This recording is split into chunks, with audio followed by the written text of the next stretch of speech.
réseau Partage Chrétien. Voilà, cette émission, nous l'avons mis sur pied par la puissance du Seigneur Jésus. C'est lui qui nous a donné la capacité de le faire, afin d'édifier le corps de Christ, le corps de Jésus-Christ. Parce que nous nous rendons compte que l'apostasie est tellement générale aujourd'hui que si nous ne faisons pas attention, ça va devenir encore plus pire. Donc il faut parer à cette éventualité maintenant pour pouvoir enseigner le peuple de Dieu, les amener à la parole originelle, sans retrancher ni ajouter. Or, ce que nous voyons aujourd'hui, beaucoup de serviteurs de Dieu ajoutent sans se soucier des avertissements dans l'Apocalypse. Ils retranchent sans se soucier des avertissements dans l'Apocalypse. Il y a le feu étranger qui vient de partout dans la maison de Dieu, sans que personne ne s'inquiète. Puisque les enfants de Dieu eux-mêmes ne lisent plus leur Bible. Ils ne lisent plus leur Bible. Ils font confiance aveuglément à celui qui se trouve sur la chair devant eux. C'est tout. Donc notre rôle est d'amener les gens à lire eux-mêmes la Bible, à prendre la Bible, à méditer eux-mêmes et de vérifier chaque prédication qu'ils vont entendre et écouter sur les chaînes. Voilà, donc aujourd'hui le titre du message est donc mort au péché bien que vivant. Nous sommes, c'est vrai, morts au péché, nous enfants du Dieu nés de nouveau, mais on est vivants quand même. Voilà, donc avant de continuer, avant de commencer même, on va prier le Seigneur. Éternel Dieu Tout-Puissant, nous te bénissons, nous te rendons grâce qu'à la voix de ta paix. Je te remercie de nous avoir donné ce moment. Guide tout, éternel Dieu. Nous ne sommes que des serviteurs en tes puissantes mains. Dirige tout, parce que nous savons, éternel Dieu, que personne ne peut faire éternel ton œuvre à ta place. C'est pour cela que nous remettons en tes puissantes mains afin de nous aider à écouter ta parole et à parler de toi aussi. Dirige tout celui que ton puissant nom soit élevé. Au nom de Jésus. Amen. Amen. Il est dit donc ici, dans Romains 6, 1 jusqu'au verset 14. Que dirons-nous donc? Demeurerons-nous dans le péché afin que la grâce abonde? Loin de là, ça c'est le verset 2 du chapitre 6 du Romains. Loin de là, nous qui sommes morts au péché, comment vivons-nous encore dans le péché? Ignorez-vous que nous tous qui avons été baptisés en Jésus-Christ, c'est en sa mort que nous avons été baptisés. Vous voyez? Une personne, lorsqu'il est né de nouveau, c'est-à-dire lorsqu'il a reçu la nouvelle naissance de la part de Jésus-Christ, est mort. C'est une personne morte. Est-ce que vous savez ce que c'est qu'un mort? Un mort, c'est une personne qui reste désormais inanimée, qui n'a plus de vie en elle. Mais cette mort n'a rien à voir avec les autres morts.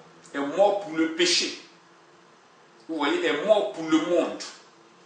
Quand je dis mourir, c'est réellement mourir. Toute personne qui donne sa vie à Jésus est morte pour le monde, est morte pour le péché. C'est-à-dire pour le péché, c'est une personne qui n'existe plus. Pour le péché, c'est une personne qui n'est plus dans son camp du tout. Donc, par conséquent, nous qui sommes nés de nouveau, nous devons être des morts vivants pour le péché. Or, qu'est-ce que nous voyons aujourd'hui? D'autres qui se disent chrétiens de non, parce qu'ils ne sont pas morts pour le péché. Il y a des péchés, des chrétiens plutôt, qui sont prêts à tout compromis. Et qui dit compromis parle de péché. Parce que si la parole de Dieu dit par exemple, ne ment point, et que nous en Occident, par exemple ici en Occident, des personnes fabriquent des faux dossiers pour aller demander l'asile politique ou pour fabriquer des faux dossiers pour pouvoir avoir leur papier. Ça c'est un mensonge grossier. Donc cette personne n'est pas morte pour le Seigneur, n'est pas mort encore, n'est pas mort pour le péché. Le véritable enfant de Dieu, lui, il est mort pour tout ça. Il attend l'heure de Dieu pour pouvoir afin que Dieu lui donne toutes ces choses. Vous voyez? Loin de là, nous qui sommes morts au péché, comment vivrons-nous encore dans le péché? C'est une question. Une personne qui est morte pour le péché ne peut plus revivre ces péchés-là. C'est des chiens qui retournent à ce qu'ils ont vomi. Les hommes ne sont pas des chiens. Mais à partir du moment où celui qui retourne à ce qu'il a vomi, c'est que c'est un chien. Je le répète. Loin de là, nous qui sommes morts au péché, comment vivrons-nous encore dans le péché? Ignorez-vous que nous tous qui avons été baptisés en Jésus-Christ, c'est à sa mort que nous avons été baptisés. Nous avons été baptisés à la mort de Jésus-Christ. Par conséquent, nous devons nous comporter comme des morts. Nous devons nous comporter comme des personnes inexistantes pour le péché. Et cela, c'est dans tous les actes, dans toutes les choses de notre vie, dans la vie courante. Nous ne devons plus mentir, nous ne devons plus convoiter, Nous ne devons plus faire les choses du monde. Nous ne devons plus désirer les choses du monde. Nous ne devons plus envier le mode d'habillement du monde. Nous ne devons plus regarder comme le monde, écouter ce que le monde regarde, écoute, ou regarder ce que le monde regarde. Un homme qui est mort au péché doit bannir la télévision quasiment de sa maison. S'il n'est pas capable de faire des tri sélectifs, il doit bannir la télévision de sa maison. La télévision est un idole. C'est une idole qui est là pour pouvoir mener la majeure partie des enfants de Dieu en enfer, la télévision. Si vous êtes mort au péché, vous n'allez pas regarder des films d'action. Si quelqu'un est mort au péché, il ne va pas regarder les films de télé-réalité. Si une personne est morte au péché, il ne va pas regarder la pornographie. Si une personne est morte au péché, il ne va pas écouter la musique mondaine. Parce que la musique mondaine, derrière la musique mondaine, il y a beaucoup de choses qui se passent que les enfants de Dieu ignorent. Il y a beaucoup de choses qui se passent. Lorsque vous écoutez la musique mondaine dans votre maison, il y a des légendes, des démons qui rentrent avec cette musique, parce que ces musiques-là les appartiennent. Et ceux qui font ces musiques, la majeure partie de ces grands chanteurs que vous voyez font des pactes avec le diable. Et qui dit pacte avec le diable, ça veut dire une alliance avec des démons. Et lorsque vous écoutez en âme et conscience ces musiques-là, dans votre maison, et ces démons-là viennent, ils ont un droit légitime sur vous, et pour votre famille. Cela, ce n'est pas la peine de vous laisser distraire, ou de vous laisser imposer les caprices de vos enfants qui écoutent les Madonna, les Rihanna, les Jay-Z, etc. Non. Vous devez interdire strictement cela dans votre maison. Celui qui n'est pas d'accord, qu'il aille écouter ça ailleurs, mais pas dans la maison. Vous voyez? Ignorez-vous que nous étions, nous tous qui avons été baptisés en Jésus-Christ, c'est à sa mort que nous avons été baptisés. Lorsque tu reçois le baptême, on te plonge dans l'eau, c'est l'ancienne personne qu'on ensevelit. Mais lorsqu'on te reçoit de l'eau, c'est une nouvelle personne, une nouvelle création qui sort de l'eau. Vous voyez? Ça, c'est le symbole de la mort et la résurrection. Jésus est mort, c'est vrai, mais il a été ressuscité le troisième jour. Il n'est pas resté dans la tombe. Donc nous, quand nous mourons dans le péché, nous ne devons plus pratiquer le péché. Nous ne devons même plus savoir ce qu'il c'est. Vous voyez? Il est ici dit, nous avons donc été ensevelis avec lui par le baptême en sa mort, afin que comme Christ est ressuscité des morts, par la gloire du Père, de même nous aussi, nous marchons en nouveauté de vie. Vous voyez? Nous avons donc été ensevelis avec lui par le baptême en sa mort, afin que comme Christ est ressuscité des morts, par la gloire du Père, de même nous aussi, nous marchons en nouveauté de vie. C'est ce que je viens de dire tout à l'heure. Nous ne sommes plus les mêmes personnes. Une personne qui est morte en Jésus, c'est-à-dire qui a donné sa vie à Jésus, qui est devenu chrétien, qui s'est donné et qui marche désormais par la foi en Jésus-Christ, n'est plus la même. Moi, je vais vous donner par exemple un témoignage quand j'ai été converti. Je crois donner ce témoignage, j'ai quelquefois une part là. Tout le monde me connaissait dans le quartier. Je buvais énormément. J'étais un garçon très très récalcitrant. Mais quand j'ai été converti, toute la communauté, tout le quartier, il fallait tomber des nues. Parce que mon comportement avait littéralement changé. Il y a des personnes à qui j'avais interdit le passage devant ma maison, devant mon couloir. Des personnes qui ne passaient plus là-bas, parce que je les avais dit, le jour où je les vois là, cette personne-là va avoir tous les problèmes du monde. Et quand cette personne par exemple, a entendu que je suis converti, et la personne a commencé à écouter le témoignage qui me concernait, en disant, Soum s'est converti, il ne boit plus, il ne sort même plus quasiment, il ne fait que lire la Bible, et il demande pardon à tout le monde dans le quartier. Bon, la personne n'a pas cru évidemment, et elle est venue me voir, en disant, mais attends Soum, tu n'es pas sérieux là, qu'est-ce qui s'est passé? Donc je lui ai raconté mon témoignage de conversion, et la personne elle-même était tellement touchée, que finalement, elle-même, je ne sais pas, parce qu'après on ne s'est pas vu, je ne sais pas si mon témoignage a influencé sur sa vie et qu'elle s'est donnée à Jésus ou pas, mais la personne vraiment était touchée. Donc c'est pour vous dire qu'une personne qui a cru en Jésus, qui est née de nouveau n'est plus la même, c'est une autre personne qui est devenue une nouvelle créature en Jésus-Christ. Vous voyez? Nous avons donc été ensevelis avec lui Ça veut dire nous avons été ensevelis avec Jésus quand il a été déposé dans la tombe. Maintenant, Jésus est ressuscité. Donc nous sommes ressuscités aussi avec lui. Vous voyez?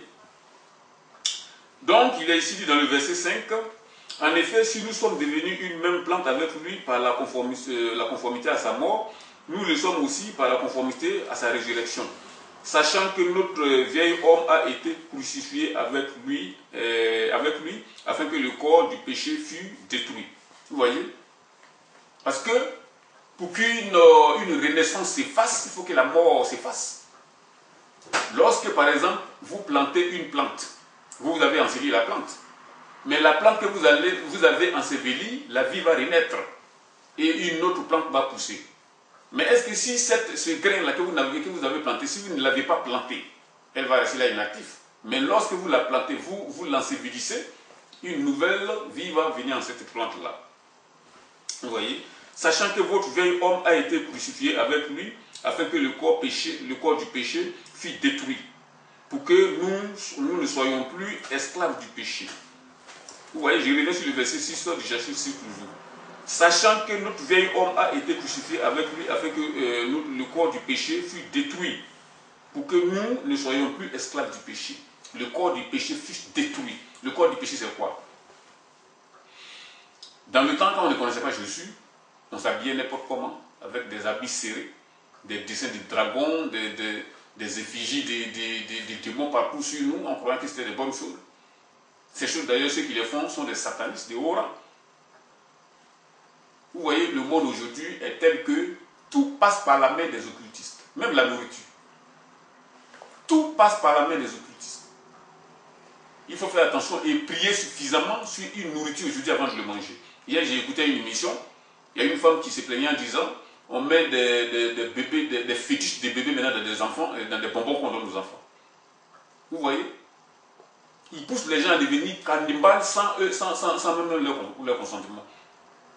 Et nous savons que l'industrie mondiale aujourd'hui, l'industrie du vêtement, de la nourriture surtout, est aux mains des satanistes. Parce que c'est les francs-maçons, les satanistes qui ont tous ces grands groupes-là entre leurs mains. Et ils font la volonté de leur maître. Il y a des études qui vont venir plus tard où je vais vous démontrer que l'homme aujourd'hui sur Terre est empoisonné à tous les niveaux. Nous, chrétiens, ne sommes pas très concernés par ces histoires parce que nous prions sur tout ce qui rentre dans nos mains et dans nos maisons. Il faut prier, même l'eau que tu as achetée, avant de le boire, il faut prier. Parce que je vous ai dit que toute l'industrie alimentaire, toute l'industrie vestimentaire, toutes les autres industries sont dans la main des occultistes. Donc, ils prient, ils invoquent des démons ou ils mettent des choses pas possibles dans la nourriture des gens afin que les gens pêchent sans même leur volonté. Vous voyez? Dans l'air, ils empoisonnent l'air. Dans l'eau, ils empoisonnent l'eau. Dans la nourriture, ils empoisonnent la nourriture. Tout ce que nous voyons aujourd'hui sont empoisonnés carrément. Donc, nous continuons ici. On dit, sachant que notre vieil homme a été crucifié avec lui afin que le corps du péché fût détruit pour que nous ne soyons plus esclaves du péché. Voilà la situation, esclave du péché. Parce qu'un homme qui est mort au péché n'est plus esclave. Il devient esclave de Jésus-Christ. C'est lui qui est mort au péché, qui a donné sa vie à Jésus, qui a confessé que Jésus est son Seigneur, qui a abandonné tous ses péchés, n'est plus esclave du péché, mais esclave de Jésus-Christ. Et nous vous amenons tous, frères et sœurs, à devenir esclaves de Jésus. En réalité, celui qui devient esclave de Jésus est un homme désormais libre du péché. La vraie liberté, c'est en Jésus-Christ et non pas dans le monde. Vous voyez? Esclave de Jésus-Christ. Vous devez tous être esclaves de Jésus. Nous devons tous être esclaves de Jésus. Parce que celui qui n'est pas esclave de Jésus est esclave du monde et du péché. Et croyez-moi, être esclave des démons, c'est quelque chose de terrible. Parce que les jours où vous allez vous trouver en enfer là-bas, ce n'est pas des cadeaux qu'ils vont vous faire. Jésus, lui, récompense ses fidèles. Mais les démons, eux, ils les découpent en morceaux pour toute l'éternité. Dans le feu en plus. C'est pour cela nous vous exhortons à devenir esclaves de Jésus. C'est une grande bénédiction d'être esclave de Jésus-Christ. Car celui qui est mort est libre du péché. C'est ce que j'ai dit tout à l'heure. Celui qui est mort est libre du péché. Et il n'a plus rien à voir avec le monde. Parce que celui qui est réellement mort, lorsqu'il voit par exemple aujourd'hui comment les gens s'habillent, surtout les femmes, son âme est troublée, complètement troublée dans son corps, dans son cœur. Il est affligé. Parce qu'une personne qui est morte au péché, quand il voit aujourd'hui les habillements des femmes, il ne peut que vraiment déplorer cela. Il est ici dit dans le verset 8, « Or, si nous sommes morts avec Christ, nous croyons que nous vivons aussi avec lui. » Vous voyez? « Or, si nous sommes morts avec Christ, nous croyons que nous vivons avec lui aussi. » C'est une grande grâce, une grande bénédiction. Parce que celui qui est mort avec Jésus-Christ, c'est une grande bénédiction. Il n'est pas dit que là où Christ est, lui il est là. Beaucoup ignorent qu'après leur conversion, ils demeurent avec Jésus-Christ.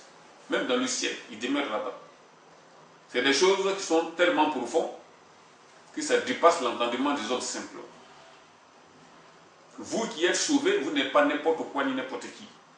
Quand je dis cela, c'est dans l'optique spirituelle simplement et uniquement. Je ne parle pas ici des théoriciens de l'évangile de la prospérité qui disent « je ne serai jamais la queue, mais je serai toujours la tête. Je suis fils de roi. Par conséquent, je n'ai pas le droit de souffrir, je ne dois pas souffrir. » Je ne parle pas de ça ici. Donc, nous continuons dans le verset 9 du chapitre 6 des Romains. « Sachant que Christ ressuscité des morts ne meurt plus. » Vous voyez? Christ ressuscité des morts ne meurt plus. Si vous vivez avec Christ, vous ne mourrez plus. Vous vivrez avec lui éternellement. Une vie sans fin. Vous voyez? La mort n'a plus de pouvoir sur lui. Celui qui vit avec Christ, qui a donné sa vie à Christ, qui est mort et qui est ressuscité avec Christ, la mort n'a plus de pouvoir sur lui. Et cette personne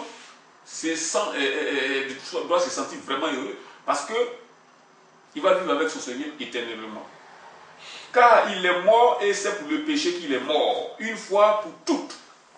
Vous voyez, c'est ce que je disais tout à l'heure. Car il est mort et c'est pour le péché qu'il est mort une fois pour toutes, définitivement pour l'éternité. Il n'y a plus de retour possible en arrière. Par conséquent, ceux aussi qui sont dans le camp des ténèbres, avec le diable, quand ils sont morts avec le diable, c'est pour l'éternité et il n'y a plus de retour possible en arrière. C'est pour cela que nous devons choisir le bon camp pendant qu'il y a encore temps. Parce que celui qui meurt dans ses péchés, il n'y a plus de retour possible en arrière. C'est sur la terre que Dieu a donné l'opportunité aux hommes de se donner à Jésus et d'être sauvés. Après la mort, c'est fini. Vous voyez? Car il est mort et c'est pour le péché qu'il est mort, une fois pour toutes. Il est revenu à la vie et c'est pour Dieu qu'il vit. Vous voyez? Une personne qui est morte au péché, c'est désormais pour Dieu qu'il vit. Et Dieu a la main sur cette personne. Rien ne peut l'arriver. Rien ne peut l'arriver. Même le plus grand occultiste sur la terre, ils vont s'assembler par milliers. Tous les plus grands occultistes du monde ne peuvent rien contre un chrétien né de nouveau qui s'est donné réellement à Jésus-Christ ne peut pas. Satan lui-même ne peut pas. Lui et tous ses démons, sa clique de démons ne peut rien contre toi. Vous voyez? Ainsi, vous-même, regardez-vous comme mort au péché et comme vivant pour Dieu en Jésus-Christ. Chaque chrétien doit se regarder comme une personne morte. Pour le monde. Une personne qui a disparu du monde. Quand on le voit dans le monde, les gens ne le considèrent même pas, ils ne le voient pas. Parce que, quand ils vont le voir, ses vêtements ne seront pas semblables aux vêtements des autres. Hein? Ceux qui suivent la mode, il ne sera pas en collant, il ne sera pas en décolleté, les femmes ne seront pas habillées ayant les seins du roi, etc.